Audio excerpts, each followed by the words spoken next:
вечер. Па како сте вие? Интересна недела.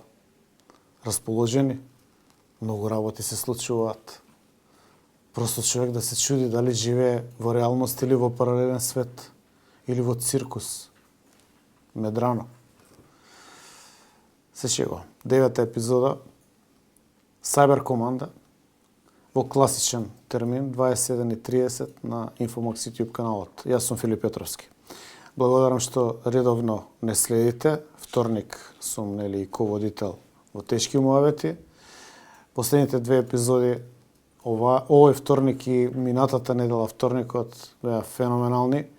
Треба да ги погледате. Имавме вака широк диапазон или диазепам на теми кои што не мачат, но пробавме да ги isпроцесираме и да ги деконструираме, барем малку да пронајдеме и нешто релаксирачко во ова сивило во ова есен. Значи, погледайте ги тие две епизоди. Веќе имаме и прекар за Силјановска-Давковска.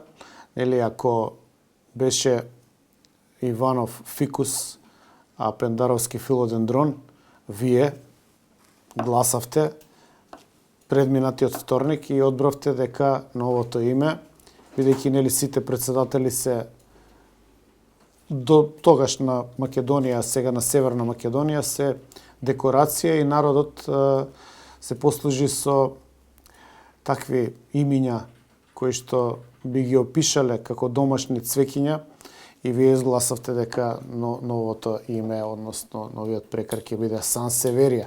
Имаше голема битка меѓу Тегавец и Сан Северија и на крај Вокс Попули превагна вашето мислење за малку дека имаме и Сан Северија. Таа е тука некаде во редакцијата. Во вторник бидете со нас, ќе си ја ставам до мене. И така ќе биде убаво декорирано се во студио и се ќе биде добро, освен што не е добро. Освен што добро е кога го коментираме по смисол да се опуштиме и да се пошегуваме, а во реалноста е така драматично, така забегано, таква девијација се случува во македонската политика, во манифестацијата и практицирањето на власта, покажувањето на моќ, флексањето или покажувањето на мускули, покажувањето на автоматски пушки. Значи, има се, може се. Имаат власт, можат што сакаат да прават. И затоа јас издвои вечерва во мој стил, во наш стил на Cyber Команда од трета сезона, неколку интересни исечоци кои што ќе ги погледаме, ќе ги скоментираме и на крај имам за вас кон крајот на епизодата изненадување, но да го оставиме тоа за подоцна. Значи, ќе почнеме од тоа како се практицира власт. Тоа го коментиравме во вторникот со Мечка и Милош. Шефот на обезбедување на или обезбедувач на Африм Гаши со службената Шкода на автопатот Скопје-Тетово прекорачува дозволена брзина, автоматската пушка до него, музика и се снима за на социјални мрежи. Ко прво, да си полициски службеник и да се снимаш додека возиш, каков пример е тоа, друго возиш со недозволена брзина, трето, снимаш службено оружје, кое што треба да биде на некој начин тајна, затоа што тој кој што може нешто беља да ти спрема, не треба да знае со какво вооружување се обезбедува председателот на собранието. Значи, дај малце опасулјате си и сватете си ја сериозноста на задачата. Значи, ти тамо не го браниш Африм Гаши, него ја браниш и ја представуваш државата. То во случај нешто му се случи на председателот на Република Македонија, прв кој што го менува е Африм Гаши. Ти не си инфлуенсер на Инстаграм и на ТикТок, туку си обезбедување на председател на собрание. Од кај знаеш бе Милош дека не е инфлуенсер? Кој знае колку е популарен таму меѓу подземјето? Прв фрајер е, прв факман. Се вози у службена кола, крши едно 10 прописи, правила и закони и има автоматска пушка. Нема тука пиштоли, не имаме више на обични оружја. Идеме на што повеќе добро е што не ставил золја у кола. Уствари, да си поќутам да не му давам идеја. Генерално, она што сакам да го кажам, а вие го знаете, несанкционирањето на гаши, ставањето во позиција на мал политички бог, бидејќи знаеме, големиот политички бог е нели шефот, браточет, другар, комшија, најбољи професор у галаксија и така натаму, нели најголем бог е професор доктор и све друго Мицковски. Ово е помал политички бог и неговата банда може автоматски пушки и така натаму, и тоа си го снима и си го покаже. Да беше санкциониран гаши, да беше сменет, немаше да го има ни овој со автоматската пушка. Значи, консеквентно, кога ќе дојде во оваа Македонија, нивната северна, политиката да биде и тие што се во политиката, до политичарите и обезбедување, да се плашат, да внимаваат што снимаат, како ја употребуваат моќта, како ги возат службените коли, кај ги носат пушките и така натаму, ќе дојдеме во некаков ред и можеме да мислиме за себе како цивилизирана држава. Меѓутоа, кога знае дека ништо не се менја, дека е недопирлив, дека може да иде на свадба и да ја укине границата, дека може да праќа луѓе со пиштоли на аеродромот, дека може да направи џамија од собранието и да ја укине секуларноста, па кога може гаши, тогаш може и неговиот возач, бодигард, нинџа, специјалец, командос, платен убиец, подземје, кој знае што е, тој што ова го направил. Како и да е, еве зашто може. Еве зашто може. Имаше еден тип... Мојот личен став беше дека треба да се подржи интерпелација. Сакаше да коригира. Мнозинството на извршниот одбор ги сослушав, без да им го кажам ставот, но претходно на мини координација го соопшти тоа, имаше поинаков став аргументиран. Бидејќи со тој начин ќе се доведеме во функција да се нарушат внатре коалиционите односи и при тоа најголемиот бенефит од сето тоа да го има Влем, бидејќи ќе он немаше знам во владата. И тогаш многу полесно со целиот процес ќе менаџираше. И јас ја прифатив одлуката. Значи, знам не гласаше за интерпелација на Гаши, бидејќи тоа би го нарушил балансот во коалицијата и би било во корист на Влен. Или попросто кажано, иако коректорот сакаше да коригира, коректорот не коригираше, бидејќи ако коректорот коригираше, немаше да има прилика повторно да коригира и некоректните ќе останале некоригирани во еднината. Уметничка интерпретација, а многу блиска до вистината, е коректорот. Сега, пошто овие му се од джеп, пошто знаат дека може да ги шутираат од влада, уствари беа само проект да се амнестираат некои корумпирани комуњари, значи да си преминат, има X примери такви, од СДС што премина во знам за да останат на власт или за да напредуваат од локално на државно ниво, бидејќи знаат дека може да ги шутираат од влада, и знаат дека тоа им се спрема, па викаат, ај малку си поќутиме. Всушност, он сега, ова му е можеби најискрената изјава на генерал Максо.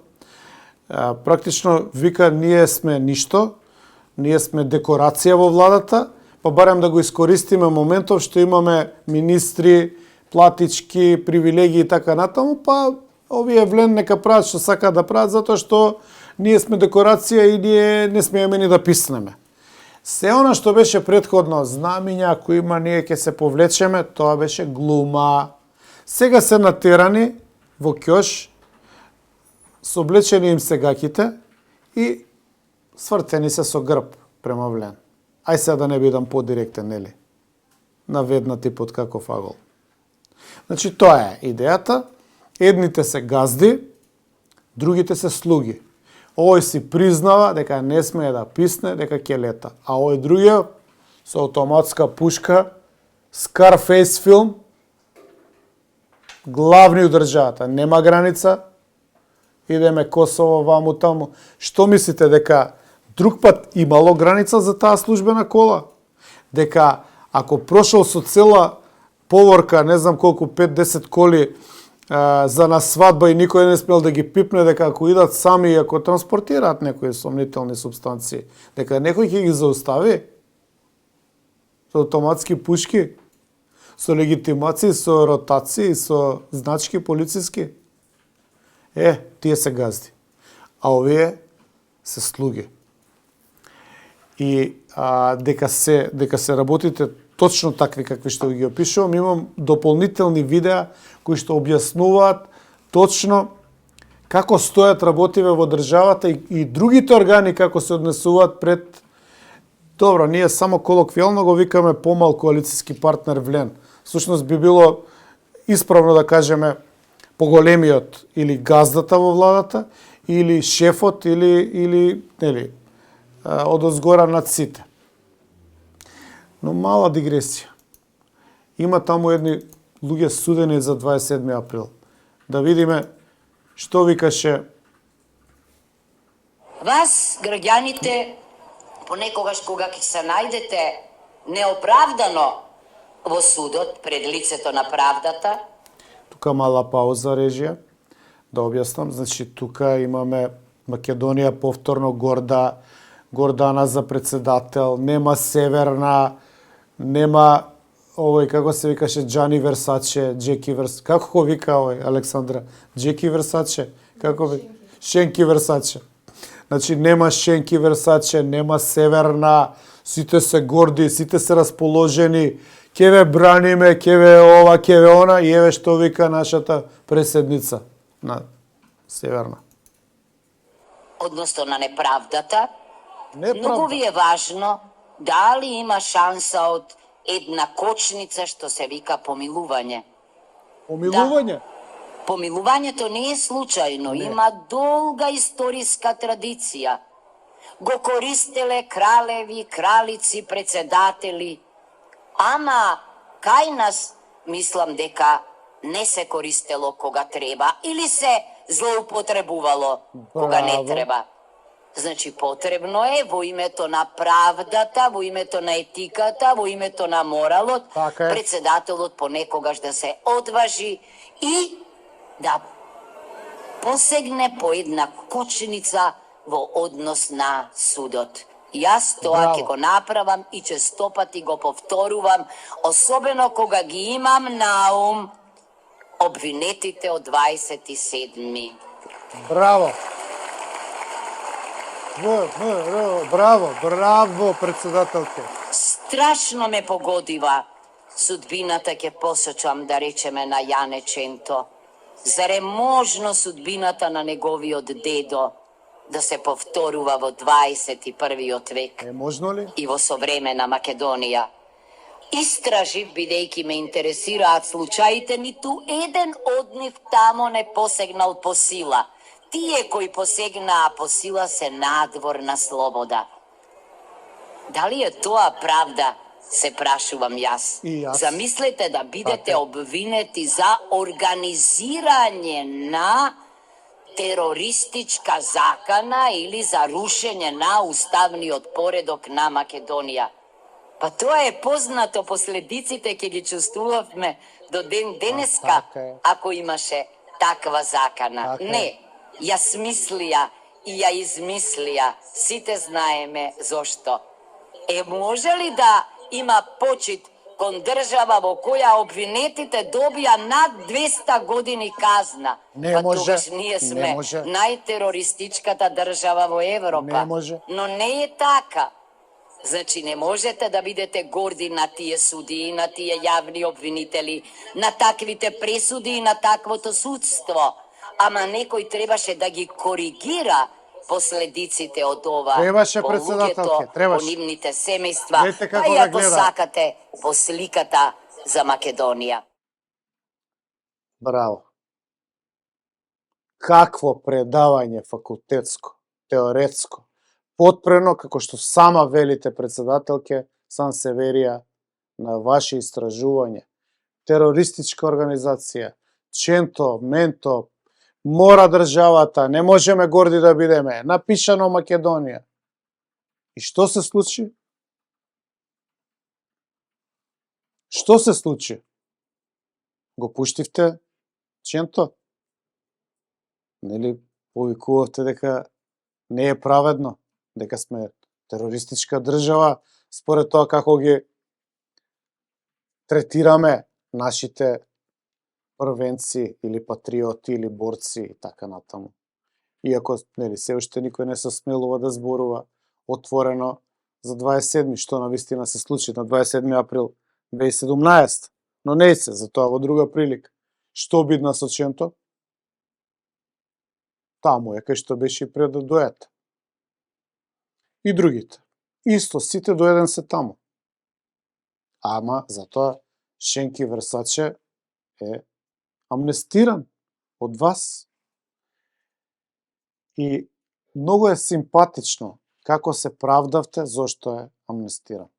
И морам да го пуштам тоа во емисија. Па после ќе коментирам. Стайлингот е топ. Околу помилувањата. Прво, се поправат. Кога ја конституирав комисијата за помилување, која е составена од врвни експерти во оваа област и познавачи, реков дека ќе ја почитувам нивната работа. Мислам дека кога се даваат коментари, се заборава на што? Значи, вие делото го анализирате, така, пред се делото. Кога се работи, јас веќе имињата не ги знам, да бидам искрена, меѓутоа кога јас ги подпишав овие одлуки, од што се водев?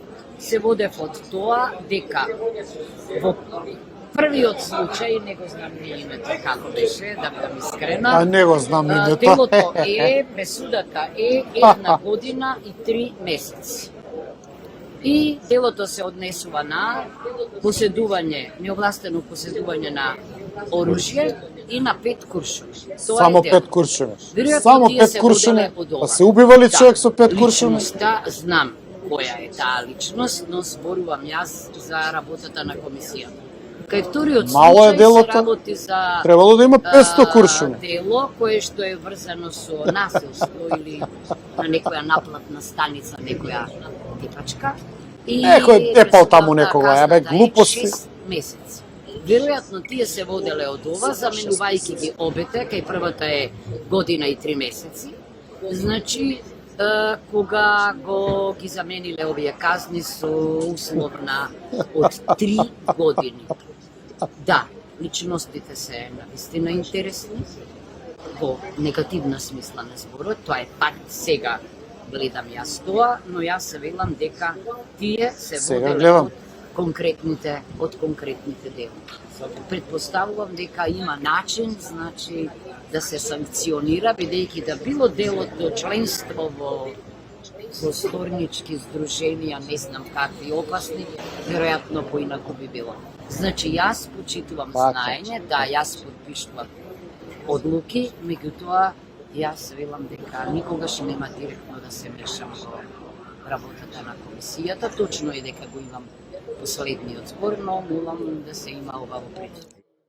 Последниот збор. Малку подизлажување има тука, ама добро сега, може ќе пројде. Знаете, експерти се тоа, многу разбираат.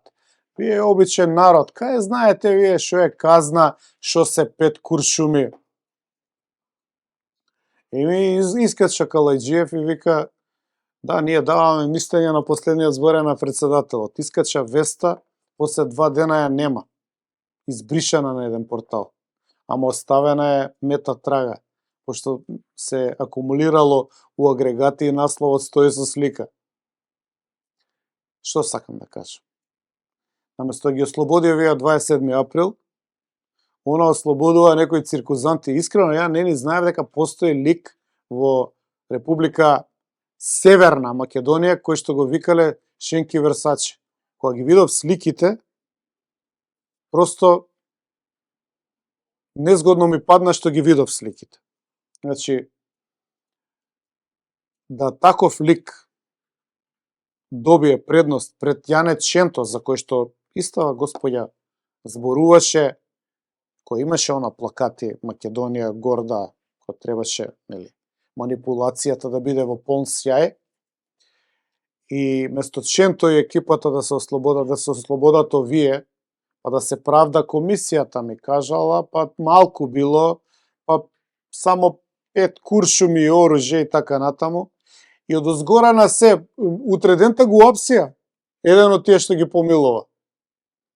И тоа за, што беше? Александра, помогни ми за обид за убиство. Тој што го апси утре дента. Значи, она го амнестира утре дента, го апсат за обид за убиство. Мислам, како да ви кажа. А господјата, тврди дека ги анализира работите, па зачем то проучувала, па тоа не било така, па било вака.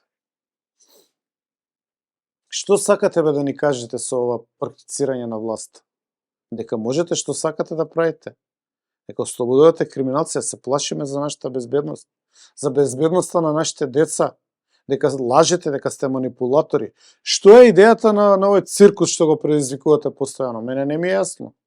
Значи, ова веќе оди у крајност. Значи, ова нема веќе никаква логика што го правите.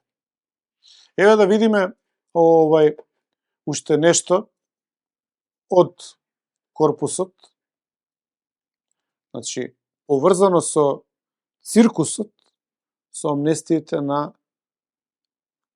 Сансеверија, која што не знаела што подпишува, ама знаела што подпишува, едно зборела, а друго правела. Само да ви прочитам што ми пишува полицаец кој што работел на апсење на овие луѓе. Вели, мака сме виделе да ги апсим. Семејствата ни биле под стрес кога рано са бајле во 2, во 3 сме се собирале во касарна во САЕ за да организирам апсења и слично. Вакви идиоти како ни се помочаа на трудот и на професионализмот. Имам видеа и видеа од апсење. Под закана сме биле од тие групи, а види колку лесно со еден потпис нив ги ослободи, а нас не прешкрта. Гонија знаете каде, име не ќе да слушам, никогаш не сум ја сакал да почитува. Ова е само почеток. И истиот тој човек ми вика, молим те поставете го прашање. Дали знаете какво е чувството на полициските службеници кои постапувале по овие лица, посебно на оние специализирани служби кои имале директен контакт со овие лица? Господјо Силјановски, еве одговорете. Дали знаете како се чувствуваат сега полицајците кои што ги апселе овие интересни лица за вие вчера да ги ослободите? Значи они се под закана од луѓе кои што се познати дека имаат извршено дела, убиства, тешки телесни повреди, пукање и така натаму. Ама само 5 куршуми, нели? Абе, пиштол и 5 куршуми, па тоа ли е дело? Мислам, дајте бе молам. Од 50 куршуми нагоре може да збориме дека е опасен. Значи, може да убие до 50 луѓе, 5 луѓе, мислам, 5 куршуми, 5 повреди, ранети. Македонија има капацитет тоа да го издржи. Ама полицајците мислат поинаку и навистина вложувале труд и се под закани, кој знае, може биле и под маски, овие се луѓе опасни, овие луѓе немаат скрупули, а имаат полицајците семејства. И сега сето тоа не важи, затоа што вие имате некои дилови под маса. Нешто се договарале пред избори, нешто ви помагаа, некои пари се опрек црни, нешто ставате под контрола некоја трговија. Јавноста интересира, госпожо председателке, што беше вистинскиот мотив да ослободите ваков тип на луѓе? И немојте, не знам, ово, оно, трт, мрт. Вие се правите наивна, не сте наивна, вие добро знаете што подпишувате. Значи, одговорете и на јавноста, коректно. Што беше мотивот да се ослободат луѓе од ваков калибар и да се пуштат слободно на улица? Кој е дилот? Дали е можеби поврзано, како што велам, со некои матни работи? Сите зборуваат дека секое пуштање, секое лице има тарифа, дека се во прашање десетици илјади евра, дека е тоа добар бизнис, дека има пари, злато, крипто, кој знае што све не. Значи, тоа сака народот да знае. Што е реалниот мотив? А вие се представувате како експерт, како една мила личност, ништо што не знае, на мравка не гази. И одеднаш се трансформирате во човек што ослободува криминалци. Криминалци, фаќани во тешки дела, апсени едвај со специјалци, со екипи, со 300 чуда,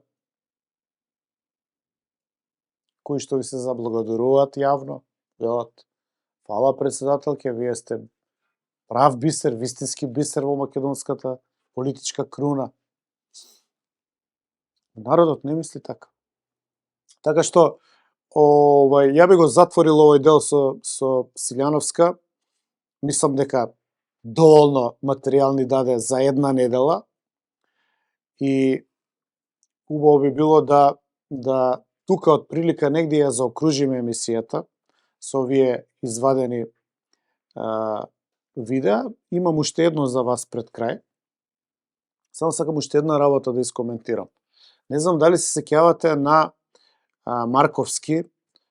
Го имаме ли видеото од Марковски што нели го обвинуваат за најголем криминал на пресконференција од ВМРО?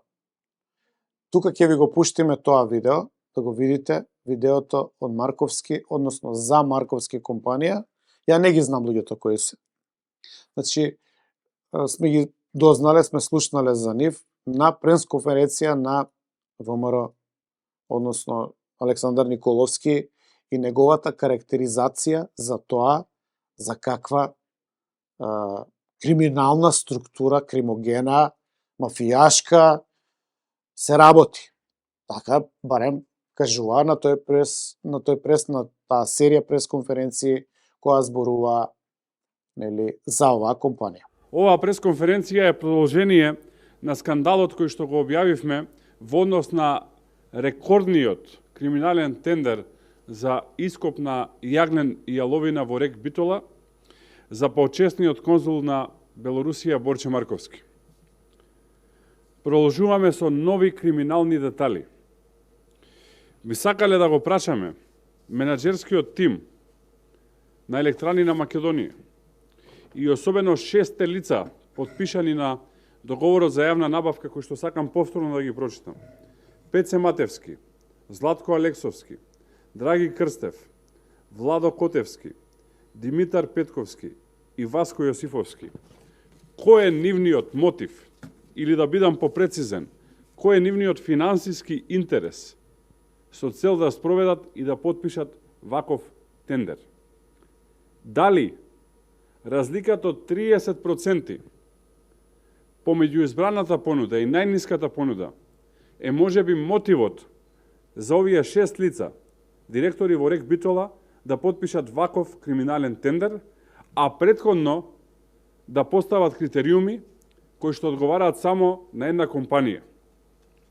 Дали во криминалната постапка извршиле намерно зголемување на критериумите за учество на јавната набавка, со цел, како што кажав, само една компанија да ги исполнува, што е директно прекршување на Законот за заштита на конкуренција? Дали, намерно или ненамерно, направиле превид дека фаворизираниот економски оператор, Марковски компани, со истата механизација веќе учествува на 2 други тендери, што е спротивно на закон? Еве, видовте. Значи, видовте како се карактеризирани. И човек да си каже, бегај од овие. Овие што пипнат криминал станува. Тука врие, полиција, истраги, обвинители, апсења, затвори. Бегај подалеко од таа компанија. Така да си помислиш. Со нивни зборови. Ете, они се поштени. И ние слушаме што кажале на пресконференција. Кога оваа недела почна да стигаат вести за трансфери на пари. Трансфери на милиони денари, стотици милиони денари, над милиарда денари или околу 20 милиона евра.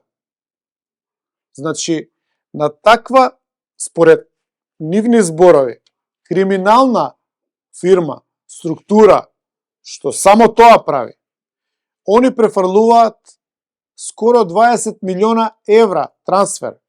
Па ние очекувавме дека ќе има апсења, истраги, замрзнување на сметки, ќе се видиме на суд, ќе докажувате ова, ќе докажувате она. Вие ја појачавте екипата, односно фирмата, па да и екипата. Има тука екипи разни. Нели, муабетите се 15%. 15%. До 20%. Израчунете колку е на 20 милиона евра 15%. Македонија повторно горда, Македонија повторно твоја. Значи, 20 милиона евра на криминална компанија, на СДСМ, на мафијата, на Заев, на овие, на оние. И од озгора на се, нов тендер на милион евра. Чекайте бе, другари, кога заебавате вие? Овие се криминалци или не се криминалци? Ако се криминалци им давате пари, значи и вие сте криминалци.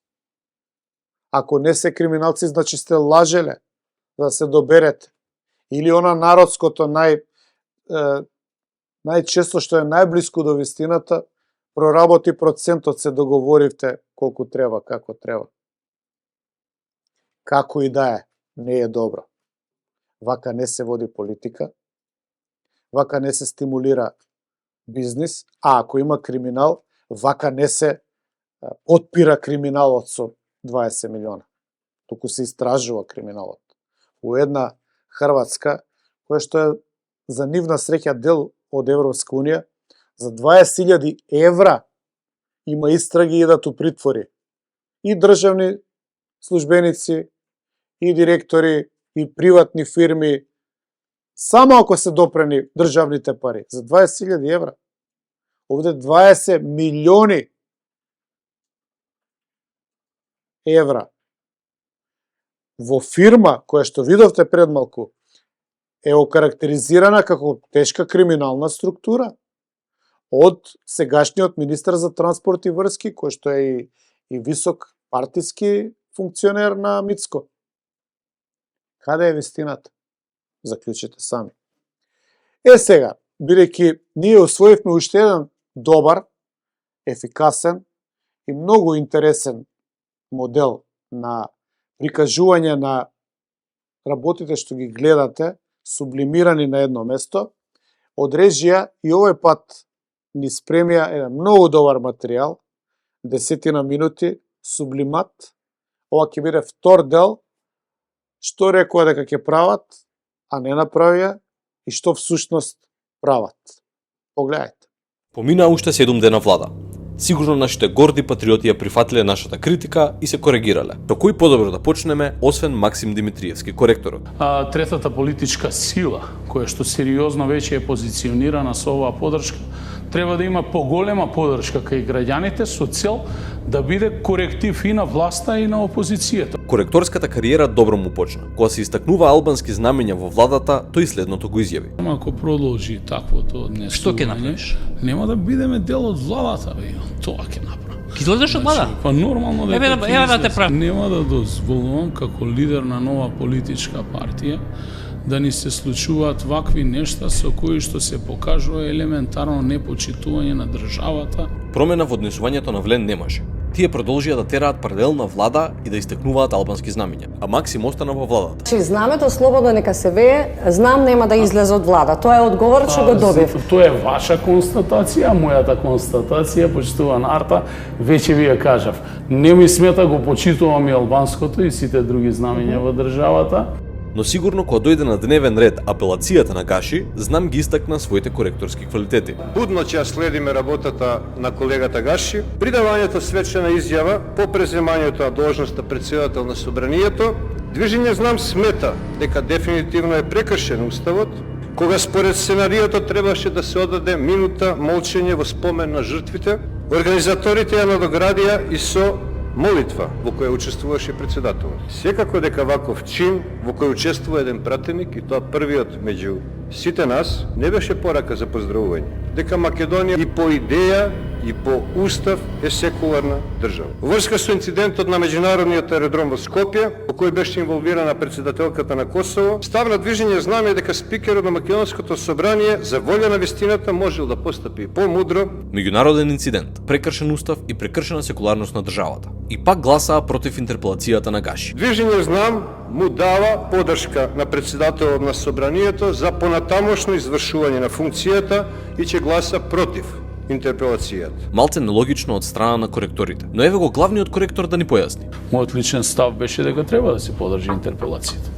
Мнозинството на извршниот одбор ги сослушав без да им го кажам ставот, но претходно на мини координација го соопшти тоа, имаше поинаков став аргументиран.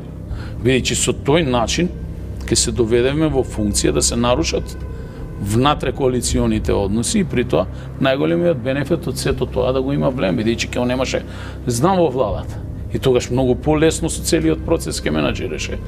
И јас ја прифатив одлуката. Значи Знам не гласаше за интерпелација на Гаши, бидејќи тоа би го нарушил балансот во коалицијата и би било во корист на Влен. Или попросто кажано, иако коректорот сакаше да коригира, коректорот не коригираше, бидејќи ако коректорот коригираше, немаше да има прилика повторно да коригира и некоректните ќе останале некоригирани во еднината. Кога сме веќе кај некоригираниот Гаши, после меѓународниот инцидент би си рекле дека малце се коригирало неговото обезбедување. Но еве на оваа снимка се гледа главниот негов обезбедувач како го снима службеното возило и службеното оружје што треба да бидат службена тајна. И снимките се разбира завршија на социјалните мрежи. За да биде шерифски до крај, вози над дозволената брзина со музиката ставена на максимум. Еве што имаше да каже Максим Димитриевски за Албанската академија на науките и уметностите во С Македонија, или скратено ААНУС.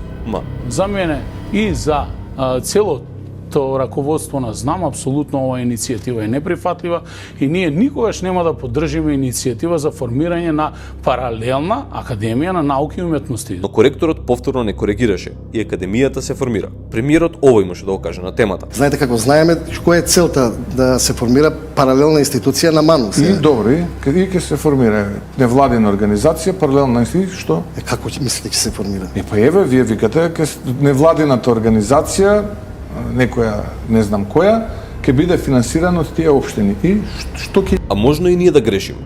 Очигледно имаме проблеми во толкувањето на изјавите на нашите политичари. За среќа, нашиот премиер не коригираше. Стоите на ист став со Александар Николовски за коридорот 8, кој кажа дека проектот сигурно нема да се работи, а дали ќе има нов проект? Овој проект сигурно нема да се работи, а дали ќе работиме нов ќе видиме. Кога го цитирате Николовски, треба вистински да го цитирате. Јас ќе се обидам да ви помогнам околу ставот на Николовски и мојот став. Сте силно против, за тоа ве прашам што? Ја уште сум против овој проект. Така да овој проект сигурно нема да се работи, а дали ќе работиме нов ќе видиме. Очигледно е сега дека сме ја промашиле суштината на неговата изјава. Ајде уште еднаш внимателно да ја слушаме. Овој проект сигурно нема да се работи, а дали ќе работиме нов ќе видиме. Сте силно против, за тоа ве прашам што? Ја уште сум против овој проект. Така да овој проект сигурно нема да се работи, а дали ќе работиме нов ќе видиме. Дефинитивно имаме проблем со толкување и цитирање. Така да ќе побараме помош од премиерот да ни помогне да го толкуваме следното. Prespa Treaty was masterpiece of European diplomacy. Something which is, let's say, brilliant. Why we should not replicate this masterpiece? Според нашето скромно толкување, оваа изјава е контрадикторна на следните. За вас е завршена работа Преспанскиот договор? Се додека сум јас ВМРО, не може да биде завршена работа Преспанскиот договор. Никогаш нема да кажам придавката на новото име. Никогаш. Нека... Единствен важечки правен документ во оваа држава кој што ја детерминира државноста е резултат на волјата на граѓаните во 91 година, кога огромно мнозинство од оваа држава граѓани рекоа дека ова е Република Македонија, суверена, независна држава. И како ќе сум ја навенел главата, ќе сум го поддржал договорот од Грција. Договорот е штетен, овој договор е против македонските национални интереси и против македонската држава. За да се случи чекор назад, правно, легалистички, тоа е она кое што ВМРО ДПМН се бори и ќе се залага и се залагаш. На нас не се потребни 80 пратеника во собранието. Е сега, кога не било лошо толкувањето? Кога велите дека Преспанскиот е штетен, треба да се отфрли, диво месо и така натаму? Или сега кога велите дека е ремек дело на дипломатијата, кој што треба да се земе за пример? Но може би времето е тоа што го менува значењето на вашите изјави. Да му дадеме време на времето, или да не му дадеме. Вие одлучете се прво, па ние ќе го следеме вашиот пример. Времето, тоа е погрешна теза, сега не работи за нас. Секој што тоа ќе ви го каже ве лаже. Да му оставиме време на времето. Времето во овој момент како поминува работи против нас. Прашањето е, може ли да откриеме нешто, што на што се темели таа? Па да му оставиме време на времето и времето ќе го даде одговорот. И затоа сите може да чекаат, само ние не смееме. Што ја спречува владата да ги почнеме, да речеме ние тие процеси и така да ги утврдиме без разлика што ќе каже Брисел? Условно ништо. Ништо не ја спречува владата да го почне овој процес. Зошто не би го почнал? Тоа што го кажав на почетокот, да му дадеме време на времето. Овде еден од главните проблеми е политиката купи ден продај. Во последното издание на оваа емисија ја начнавме темата за уставобранителите од 27 април. Председателката за време на кампања ова го кажа за нив. Помилувањето не е случајно, има долга историска традиција. Значи потребно е во името на правдата, во името на етиката, во името на моралот, председателот понекогаш да се одважи и да посегне по една кочница во однос на судот. Јас тоа ќе го направам и честопати го повторувам, особено кога ги имам на ум обвинетите од 27-ми. Судбината ќе посочам, да речеме, на Јане Ченто. Зар е можно судбината на неговиот дедо да се повторува во 21 век и во современа Македонија? Истражив, бидејќи ме интересираат случаите, ниту еден од нив тамо не посегнал по сила. Тие кои посегнаа по сила се надвор на слобода. Може ли да има почит кон држава во која обвинетите добија над 200 години казна? Па тогаш ние сме најтерористичката држава во Европа. И можете ли да го замислите нашето изненадување кога во службен весник прочитавме дека биле помилувани 10 осуденици, а тоа не беа уставобранителите. Ако не уставобранителите, тогаш кој беше помилуван? Целосно ослободени се следните: Акиф Равмановски, исто така познат како Акиф Јусуф, шеф на криминалниот клан Барон, кои што се поврзани со шверци, продажба на дрога и оружје и бројни убиства. Председателката во предизборната дебата со Пендаровски еднаш веќе го спомна кланот Барон. Председателот има искуство со помилување, јас нема да помилувам лидери, водачи на групи како Барон и останати никогаш. Но оваа снимка се гледа Акиф Јусуф како испразнува рамка од автоматско оружје. Кратко после неговото ослободување, Акиф Јусуф е повторно приведен за сомнеж за обид за убиство во Чајар. Следен на листата е Никола Трпчевски, вујко на еден од телохранителите на Мицковски, кој бил осуден за нанесување на тешка телесна повреда со огнено оружје. Третиот е Шенол Маслани, осуден за тепачка на наплатна рампа Романовце. Инаку брат на Шенки Версаче, кој што е поврзан со нелегална трговија на дрога и оружје. И така уставобранителите веројатно ќе одлежат над 200 години затвор. А познати криминалци, дилери, насилници, убици и шефови на криминални кланови ќе се движат слободно по нашите улици. Ниту еден понатамошен коментар нема да е доволен. Ќе ве оставиме само со две констатации на председателката, кои што впрочем се многу точни. Помилувањето не е случајно, има долга историска традиција. Ама кај нас мислам дека не се користело кога треба или се злоупотребувало кога не треба. Тие кои посегнаа по сила се надвор на слобода. Јако нели? Добар правец, фативме. Добар пат. Нема бољи од нас. Јас сум Филип Петровски, ова е Сајбер команда. Вие сте на вистинското место Infomax YouTube каналот. Ако не сте се претплатиле, претплатете се, бидете редовно со нас. Ние сме тука за вас. Од понеделник до сабота, 5 дена тешки мовети, сабота Сајбер команда. Ако сте заборавиле нешто, ако мислите дека нешто ви изманипулирале, тука ќе го најдете одговорот. Има кој да памти. Ние памтиме за вас. Се гледаме наредната сабота Сајбер команда, а во вторник во тешки мовети. И никош не заборавете. За се што ни се случува, виновни сме ние самите.